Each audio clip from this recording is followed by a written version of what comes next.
autistic people with quality of life and opportunity. You're listening to the Autism CRC podcast. This is the Autism at Work speaker series featuring pre-recorded audio captured during the live Autism at Work virtual summit event held in March 2023. Hear from over 40 local and international speakers, panelists and presenters, including neurodivergent employees and employers, as they discuss the important topics affecting autistic people at work. You can also watch this series on the Autism CRC YouTube channel. All right, my friends, thank you for coming back. And here we are once again. I'm Orion Kelly. Now, this session is going to be fantastic. I'm delighted, honoured to be moderating it.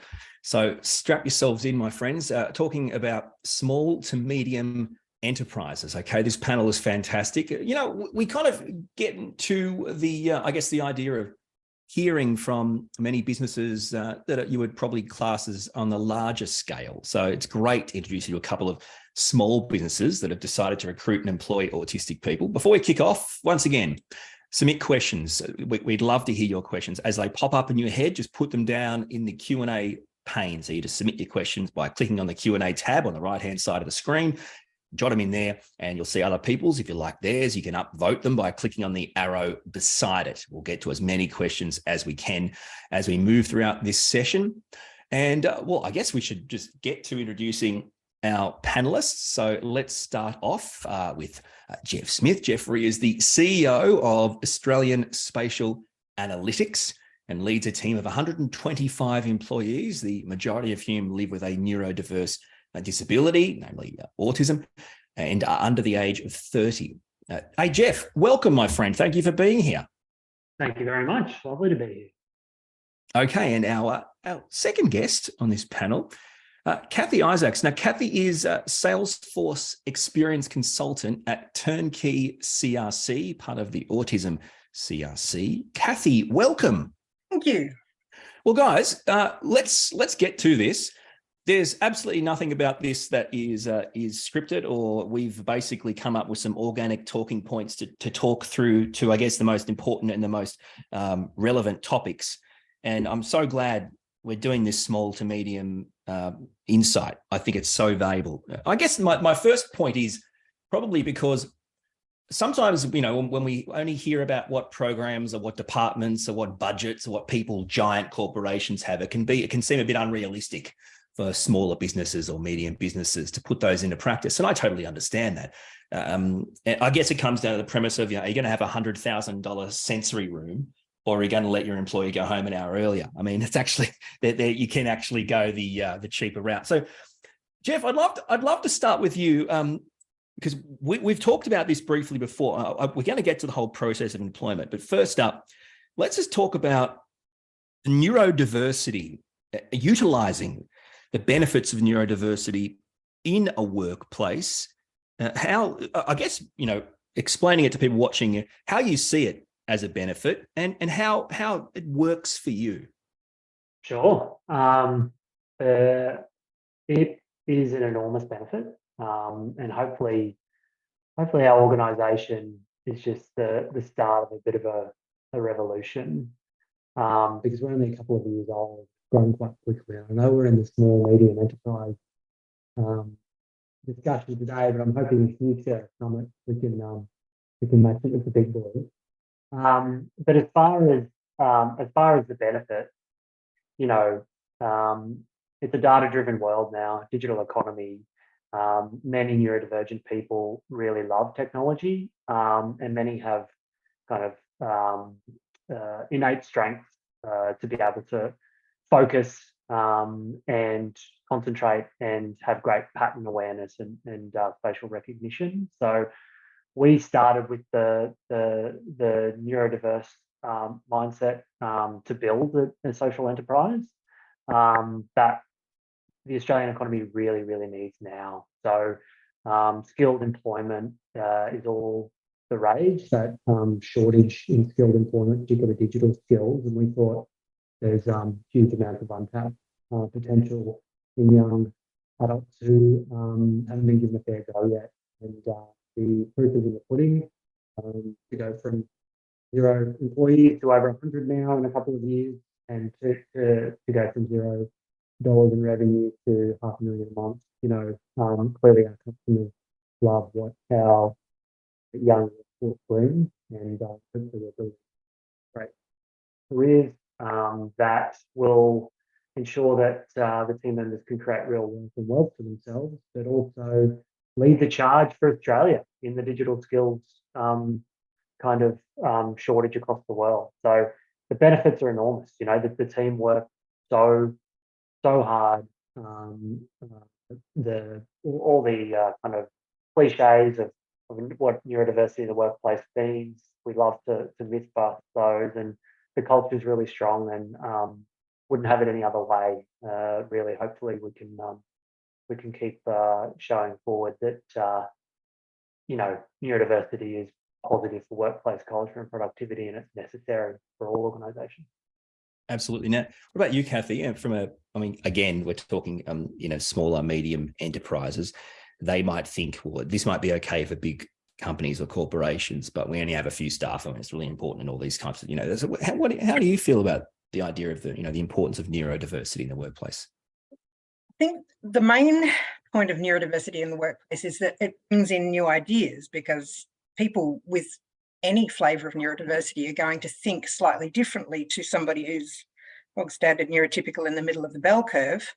And that is likely to be a benefit for any business. Doesn't matter how small or big you are, having new ideas coming in and new ways of understanding things coming in is going to be a benefit. One of the things that you were talking about with the budget, you don't need a big budget to hire an autistic person, and you don't need $100,000 sensory rooms. What you need is the flexibility to talk to your individual neurologically diverse employees and find out what it is that they're needing, what's difficult. And a small business can do that so much better than a large one, because you're going to know all of your employees. Makes sense. It makes sense. Now, this is something I'd like to talk about, which I think is a really interesting discussion. Certainly, like you say, with smaller and medium-sized businesses, strength-based employment. I know, Geoff, this is something that is important to you. Do you want to talk about how this fits into autistic or neurodivergent potential employees and employees? The idea of strengths-based employment. Yeah. It's what we live and breathe. It's what's making us a shine. We are not a pity purchase. Our organisations purchase from us because of the strengths of our team, and that speaks for itself. It allows small medium enterprise to kind of hone in on a competitive advantage that large organisations just don't have, because we can concentrate talent based on the strengths of neurodivergent minds. So it's how we survive, is the fact that we can rattle off statistics on pattern recognition and spatial processing and memory retention and concentration, because our team are really high performers. And we kind of talk about the strengths-based is innate to the individual, to the person, and all the skills and experience that gets worked on at work, that can be bolted on around great supports at work. It's the innate strengths of the individual that you either have or you don't, and we really like to push that, and it's why we're getting so much repeat business. Certainly, with it is easier as a smaller starting company where you are bootstrapping to be able to focus on the positives of the workforce, because every organisation needs employees. But as you say, there's other things that potentially we can't afford when we're bootstrapping from startup. You focus on the culture around the individuals, and if you focus on their strengths, all the rest kind of seems to take care of itself. Kathy, anything you wanted to add on strengths-based employment? Yes, just that I started working with the CRC out of a background and history of being an autistic advocate more recently, also being a palliative care nurse. I had burnout, as many of us do, and one of my strengths is pattern recognition. And I was asked to, I came into the CRC to be on the Autism at Work team, an autistic sort of eyes and voice on the team for the 2018 Autism at Work, and was able to use the platform we now are sharing with other CRCs. And it was that recognition of patterns, recognition of being able to find the information that I needed quite easily, which I put right down to being autistic, that has brought me into this team. And I've been here for 5 years now. And I just think individual people who have particular individual strengths will boost a business's productivity. Yeah, and I think we've had many conversations in general terms of community about the difference between, say, you know, a deficits view of model of autism and a strengths-based model of autism. So really, all we're really doing is continuing that through to other facets of life. I guess too, you know, a lot of people could argue that for an autistic person to gain employment, it is possible to say that if you do want to make a list, like an assessment, we may have more deficits than our neurotypical peer trying to get the same job, right? There may be things in our way. And this comes to the conversation about not just employment, because I know this is what we're talking about, but really probably the key challenge for an autistic person in 2023 isn't so much employment, it's getting employed. And then once you have the job, it's keeping the job. And I'd like to talk about this, and we've got time to really go through this bit by bit. So let's start. Forget about getting in the door. Let's start at, I don't know, what would you say, Jeff? Is it getting on the street, getting on the sidewalk? What would you say, Jeff, is the absolute first hurdle for an autistic person with regards to employment? Because I don't actually think it's getting the job. I agree. Yeah, you got to reverse engineer these things. So the unemployment rate and underemployment rate is a symptom. It's it's a result. What's bringing that forward, and then what's bringing that outcome alive, and you got to work backwards. Certainly, traditional professional employment, which is where we work, in professional services, you need a great resume. You need a tertiary institution degree. And you need to network with other undergraduates, graduates, other people who work in the industry, mentorship, all that kind of stuff. And you need a stable home. And if you've been at the margin and not given those opportunities, it's like anyone. It's like any underemployed cohort.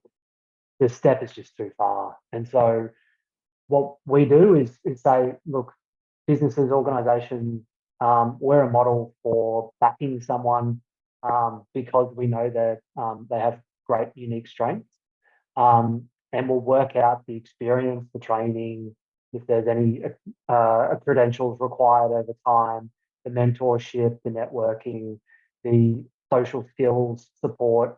We'll work that out on the job, but let's get them productive and working and build self-esteem and show what they can do first. So it's kind of switching it. And that is unusual. I do understand that. But the tailwinds of doing that are really in our favor. There's such a skills shortage that organizations need to do something different and stop going to the same channel. So let's think of any IT role or any role that requires a lot of great pattern recognition or memory retention. Let's start with not needing the resume and the accreditation and networking skills. Let's start with the person who's got great potential and build the rest on the job later. So it's a huge mindset shift for recruitment and to employ. I do understand that, I really do. But the status quo is not working. It's not working for autistic individuals, and it's certainly not working for organisations looking for talent. So try and uncover it for a different rock. It is profound, as you say. It is massive. But I think what you say is exactly what, we all need to hear. We all need to talk about, those watching today. And, I'll get your perspective in a second, Kathy, but I just wanted to go through that list you were talking about.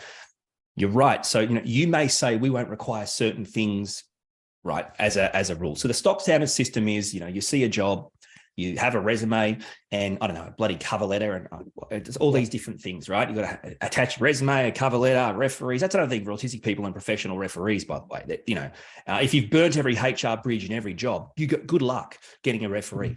And I think this is the issue. Okay. So, our resumes, our cover letters, our networking abilities, for a lot of autistic people, social interaction and communication are challenges. So we aren't networking people. That's not what we do. We're not something we get.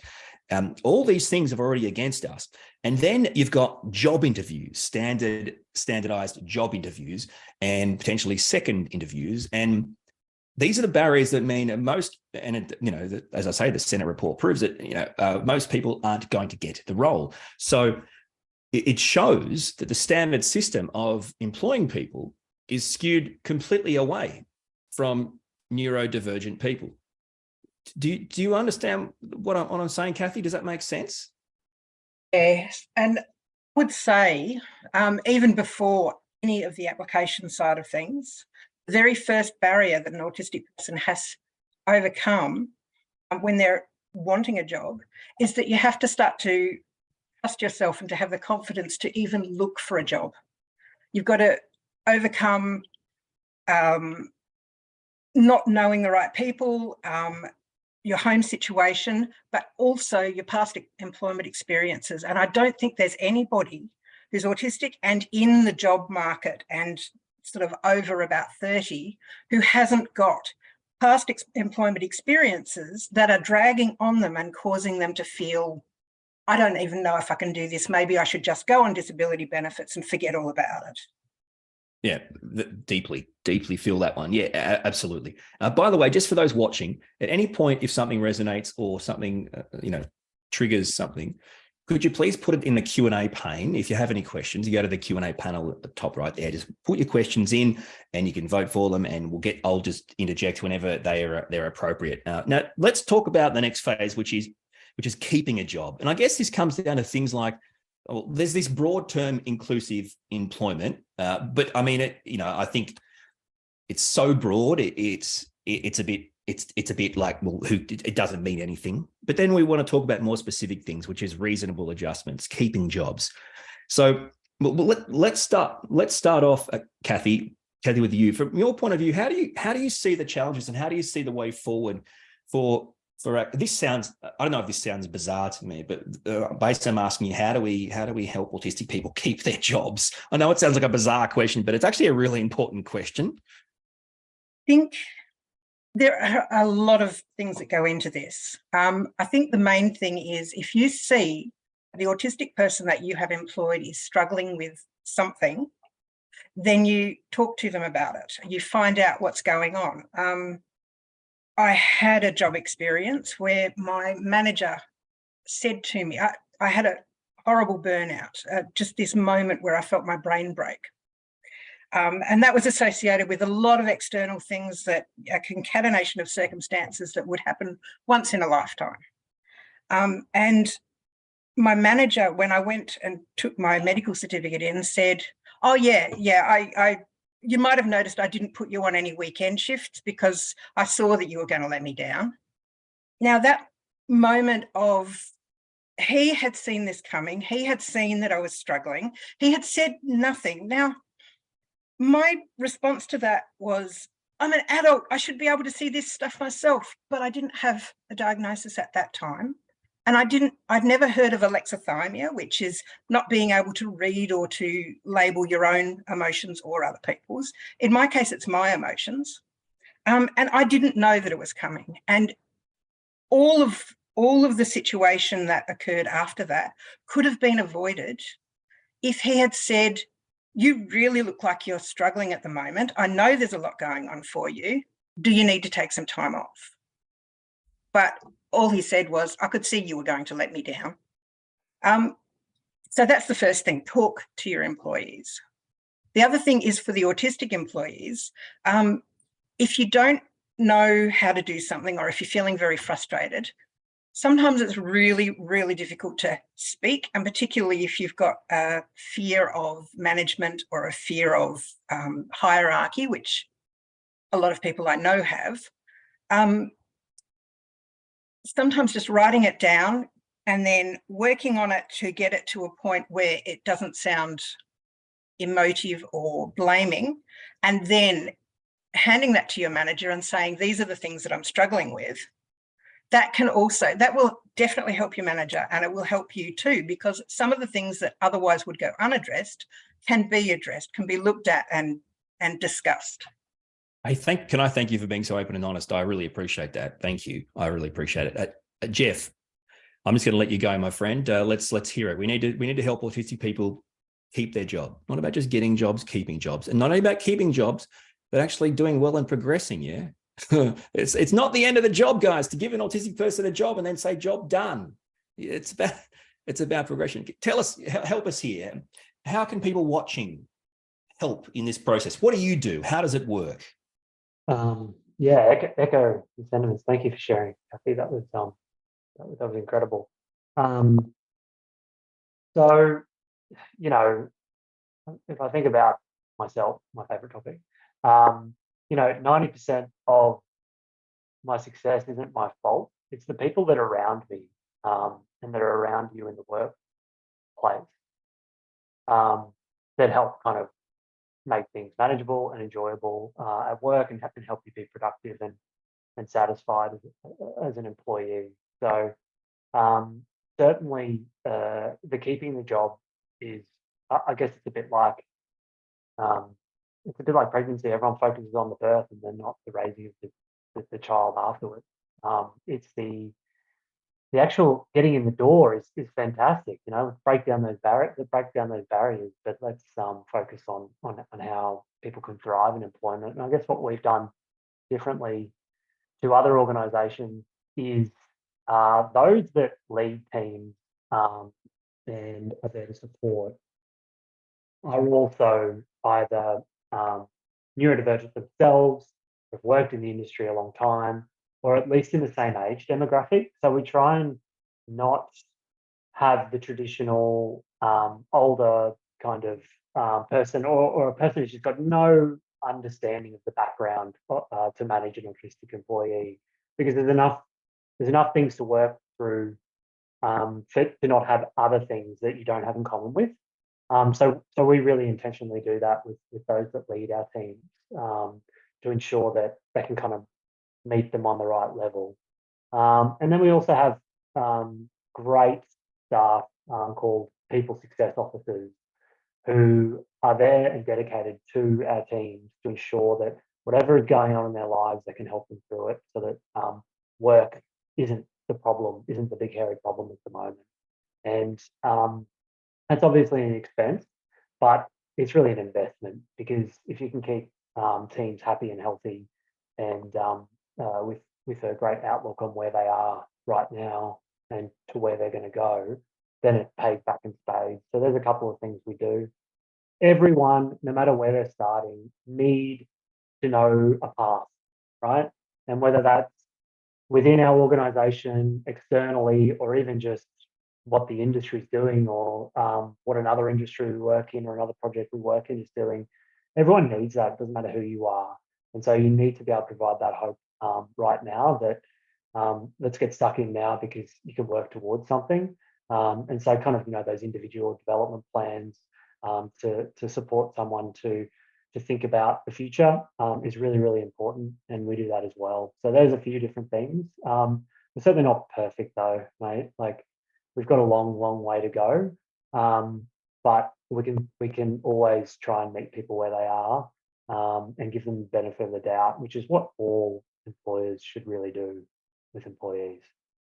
Absolutely. Now, I'm just going to quickly pause to the questions we're talking about. We're going to get to more of those in a second. But Kathy, do you mind? I'm just going to give you a comment and a question from the Q&A panel here. So let's get to this. Here we go. Just want to say that Kathy's experiences really resonate with me. Managers can absolutely help the employee by offering assistance, but they also help their own business by doing so. It can make no sense that they're unwilling to do this. That's a comment for you, Kathy. And also, this is a question to you about, I guess, your last experience. How can you help people? I guess, how from your experience, what can you advise to help people manage autistic burnout in their work? So sick leave and planning aren't always possible, and there isn't a simple answer to what do you need or even how long will you be off for without losing their job. Is there anything you can share for the people that are watching on that, Kathy?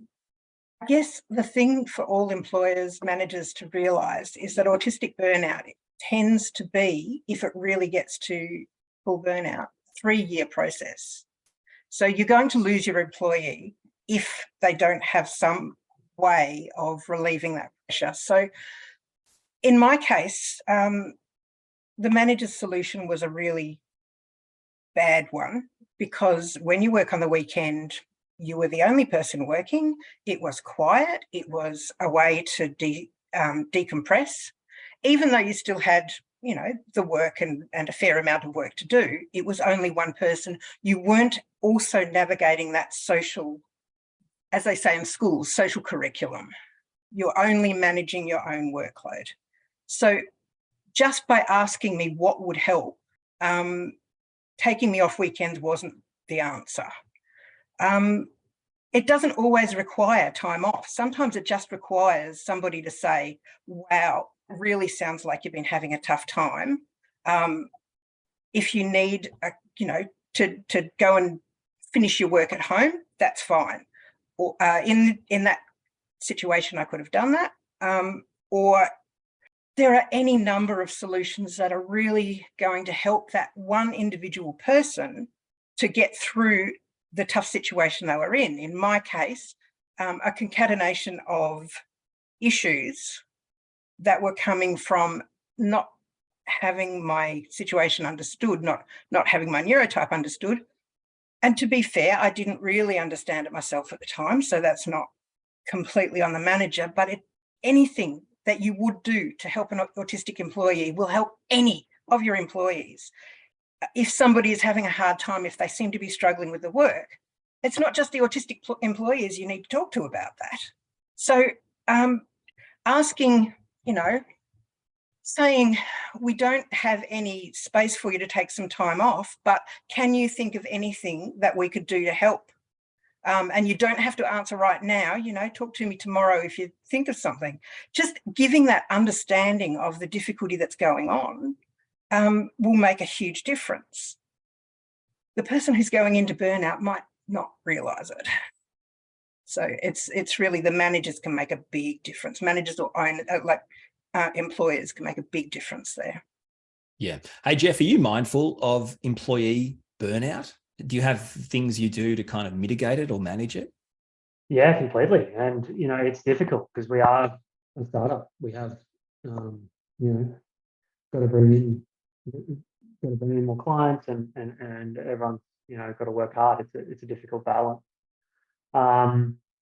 But, our purpose is to use data to employ diversity. So it's pretty easy. It's pretty easy, cut and dry. We don't have shareholders to kind of respond to. So if there's ever those critical kind of junctures where should the person be taken care of or the sale, then it's very easy for us because the people are, our lines flow. When it comes to burnout, I guess the most difficult thing today for someone who is neurotypical is to understand the sign, because certainly if there was openness and transparency, we can deal with it in the right and appropriate way for the person. But it needs to be understood that's happening. And as Kathy mentioned, potentially the individual doesn't understand what's happening, that's often be expected to communicate that. And so that's just about fostering a great culture and expectation that we do work hard, but it's not everything, and it's not the be all and end all. Let's try and have fun, and whatever fun means for you, together, so that the pressure's taken off. And, you know, any pressure that you may be feeling at this point in time, it's internal pressure, which is completely understand. I get that too. But it's not the organisation trying to put it upon you. So, you know, being empathetic first is easy, but with that caveat in mind of being able to pick up the warning signs. We don't have, as I mentioned, we've got you know, growing teams that are larger and larger, and as you know, 75% of the team are neurodivergent. We then also have, you know, people around who understand and have been through those things before, and so can potentially pick it up quicker than I would, or someone who is neurotypical, and that has really helped. So that kind of brings back to the culture of, let's not just be tokenistic about it, because people have been in the same scenario before, and pick it up easier and sooner. Where I completely understand the issues with taking leave and being sick. I hope society is going in the right direction there, because that's a systemic change that neither Kathy or I can kind of figure out for now. But for our organisations, we can, and about fostering that and allowing people to take the time they need when they need it. It's definitely something that we're very helpful. Yeah, now there's a lot of umbrella terms that have been used in the past. I guess ways of mitigating these things, whether it's supports, inclusive practices. I think one of the more popular phrases at the moment is calling it reasonable adjustments, which, I mean, you know, being an ex-law student, what have I got to go to the High Court and ask them to define reasonable with regards to autistic people? I mean, what's next? So, yeah, so reasonable adjustments, but in effect, things that are put in place to do what, you know, a department is supposed to do, which is help an employee thrive. So a lot of times in the past, they've been very much about, I like to phrase it this way to make it more simplistic, is BYO ramp. So, oh, cool, mate, you use a wheelchair? No worries. Bring your own ramp. See you Monday. Welcome aboard, right? Now, for neurodivergent people, it's BYO ramp. It's simple as that. You know, what do you need? Noise cancelling headphones? Okay, buy them and bring them yourself. You know, what do you need? A hat, sunglasses are inside. You know, what do you want to take breaks? That's fine. You just go outside to cool down. We'll just add it to your time. I mean, that's not helpful. And I think there's the turnabout. How can we make things more inclusive? And I think what I'm really passionate about at the moment, this philosophy I have is the reasonable adjustments of people.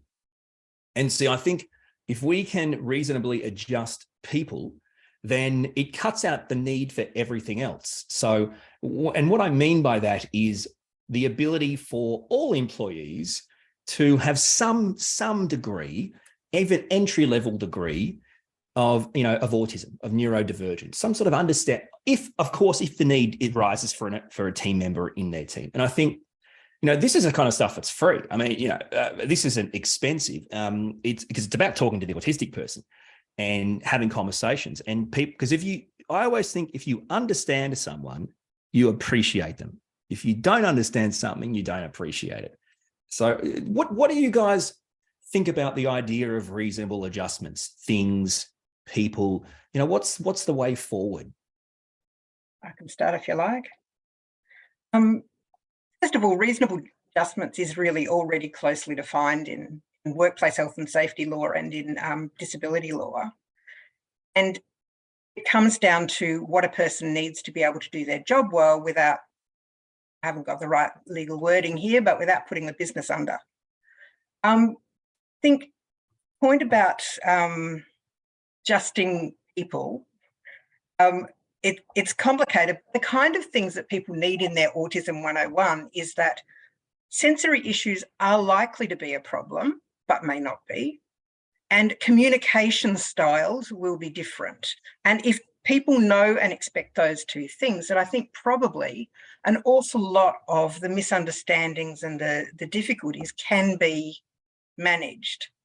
But then the next thing is to ask what's really important here. So is it really important that somebody comes to the Friday evening wine session is that really a sacking issue? Is it really important that somebody finds it difficult to speak on the phone? Could that not be an email for that person? What is really important is getting to a point where the job that needs to be done is done, and the way you get there doesn't have to be the way that everybody's expecting. Everybody has previously in the past gotten there. And I think just that flexibility, knowing the kinds of things that are likely to be an issue, it's going to be broad because everyone who's autistic knows that we tend to be on both sides of every bell curve trait all at the same time. But the main thing is flexibility in the way that things are achieved. So I know that the HR panel spoke about this too, in that the main thing you need to focus on is what is actually needing to be, what job is needing to be done, and does it have to be done in a particular way? Yeah, I mean, reasonable adjustment is a bit of a bug, isn't it? I think, being a small medium enterprise, it's kind of like being a restaurant owner that serves a few things. There's not a lot of choice anxiety for us because we don't have the money for the things.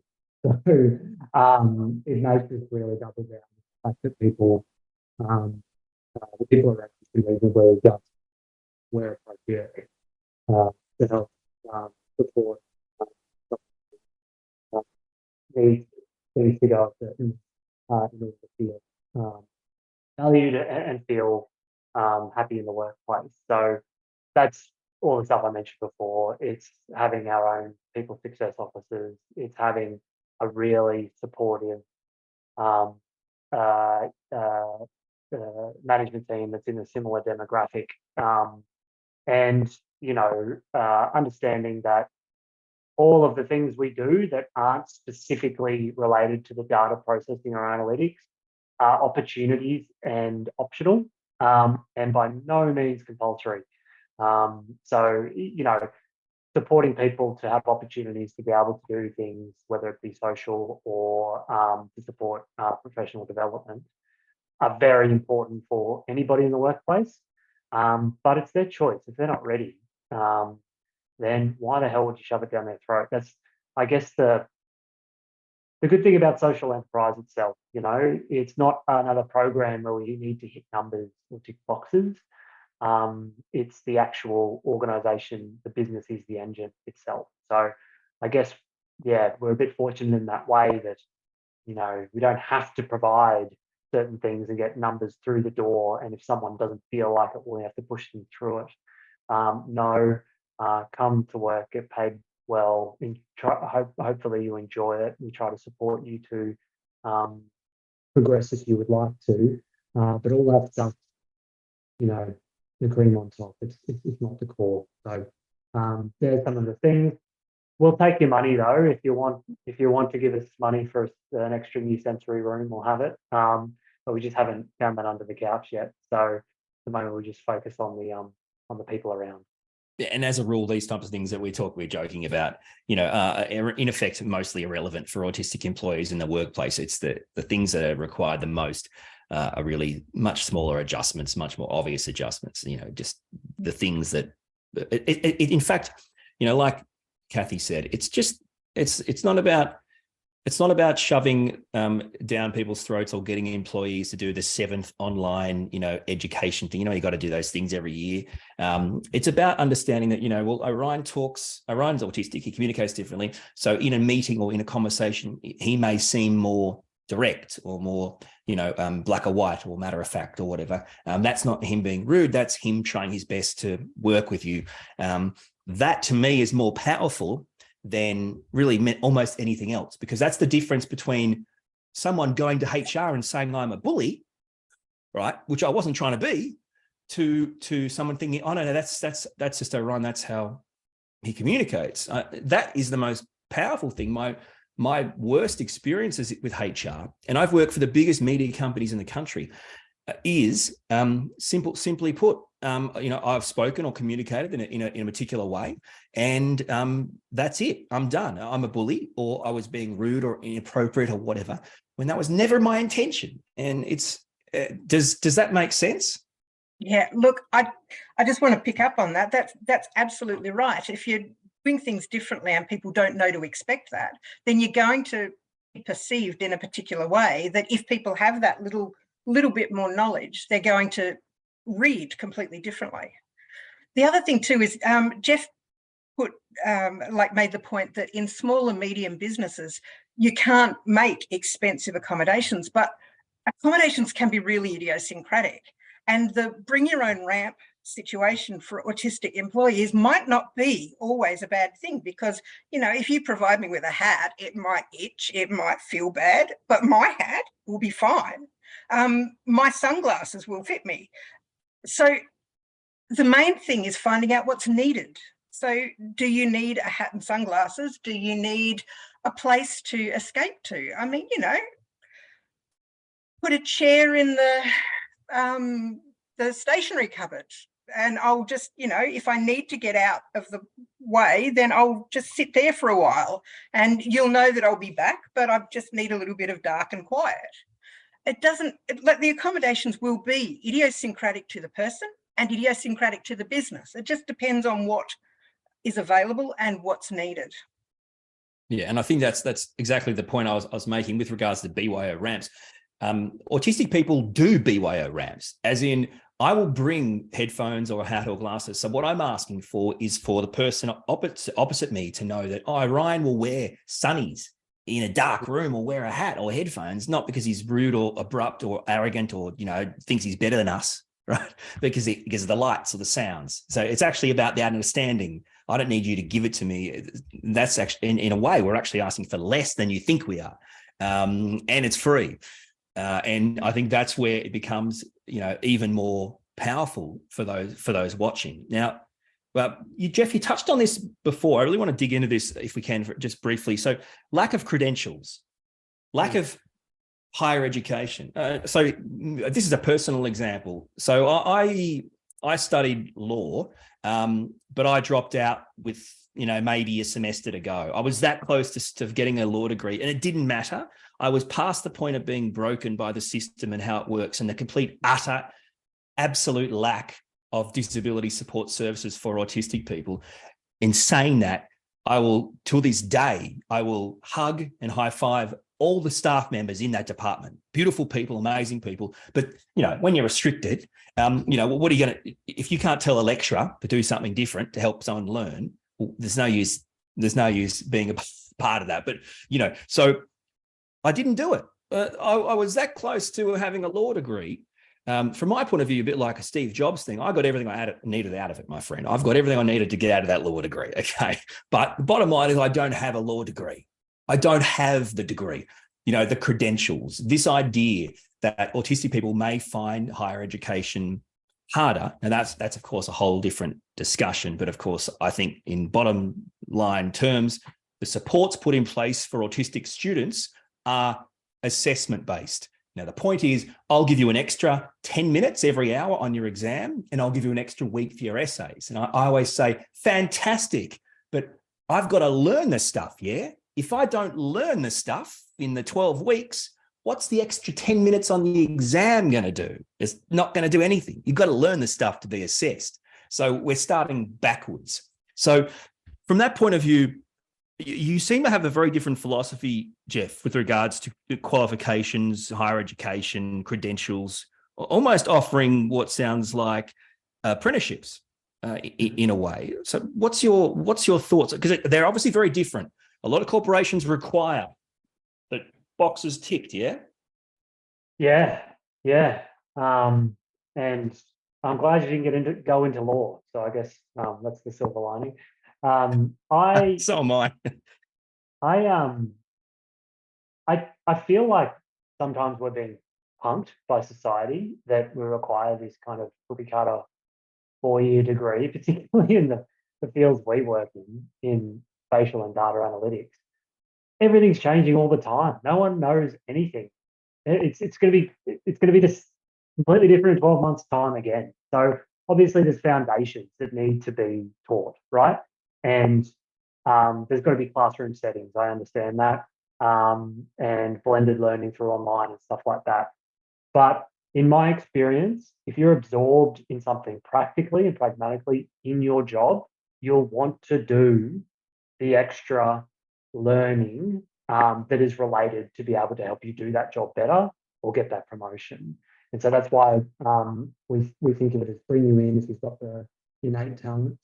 We'll help you, guide you to do the whether they're micro credentials or accredited training whilst you're working, which is actually how law used to work, where you do clerkships and in the office, but it's gone a different way, and it makes no sense because technology is changing all the time, and so this is a really good opportunity for autistic people to hopefully get the job first, and then they can learn on the job practically while getting those credentials on the side, because everything's changing anyway. So you're right. My philosophy is very strong on that. We do not need that degree or certificate before you start. We can help you do that with children. So let's bring more of that into society, and hopefully in professional services, you won't require those things in the future. We can be part of them, champion that systems change. Yeah, it really touched on the idea that autistic people follow through on things that they're passionate about, they're interested in, they want to do. It's not like we don't want to do something. So you're shifting it and actually making better use of that. Someone who wants to do this, if I find someone who really wants to do this, they're going to do it. We'll provide them with the opportunities, and because they want to do this, they're going to do those opportunities. And you're putting, as opposed to the cart before the horse. It makes total sense to me. Kathy, what do you think? I think that the work I'm doing at the moment was hired to do because in being given a report that needed to be done, I was able to find everything for it. I have no experience in IT. I have no study in IT. I do have a master's in palliative care and a bachelor's degree in paleontology. I think the job training, being selected because you show an aptitude rather than because you can show that you've signed off on 4 years of study that, might be relevant, and most of it won't be. I think that makes so much difference. With turnKeyCRC, the COO's approach to it is that he's going to hire one person who has experience and skills and a demonstrated ability, and a neurodivergent person with an aptitude. And of course, what has happened is that he's got a lot more people with skills and abilities who are also neurodivergent, because the work situation is supportive, and you can be neurodivergent openly, you can be autistic openly, you can struggle with auditory processing or other things that might get in the way of a regular job in a standard setting. So really, it just comes down to if you can do a job, you should be given the chance to try. Yeah, exactly. And there's always exceptions to every rule, of course. I understand that. We all understand that. We're talking in general terms. Yeah. So, I mean, as a rule, you want a surgeon who's a surgeon, but that's a whole different point. That's true.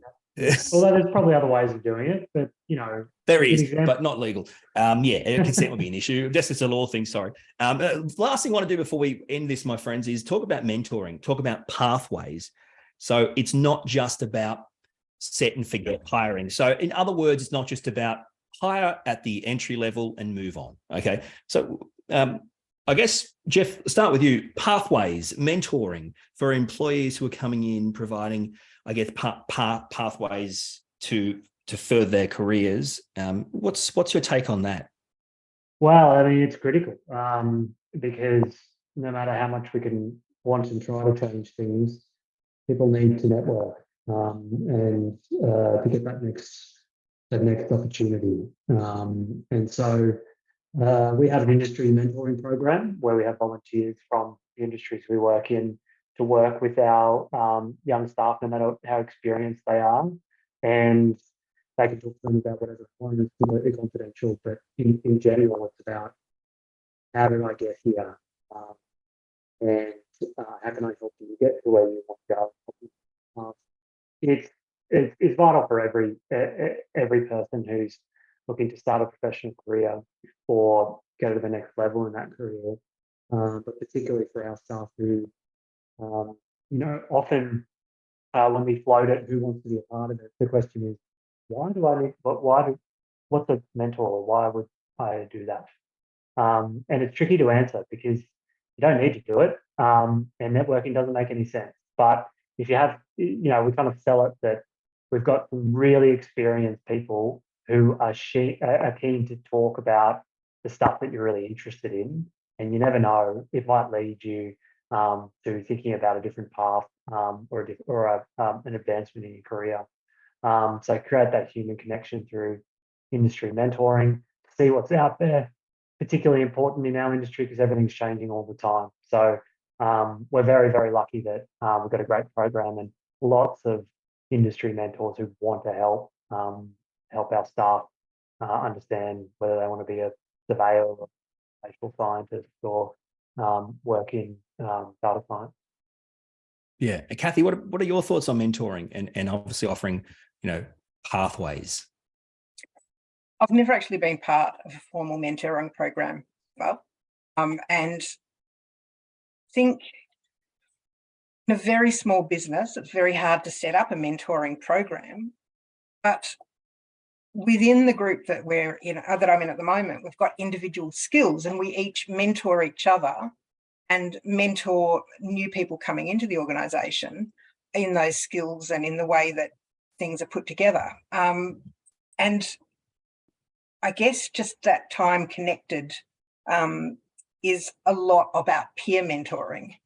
And pathways also, one of the things about a very small business, and I'm saying very small, not so much the Autism CRC, but turnKeyCRC, where there's only about 6 of us, the pathways tend to be quite organic.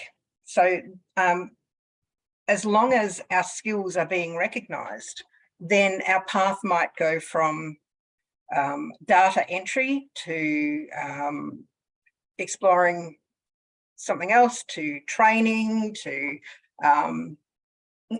I'm now an experience consultant, user experience consultant.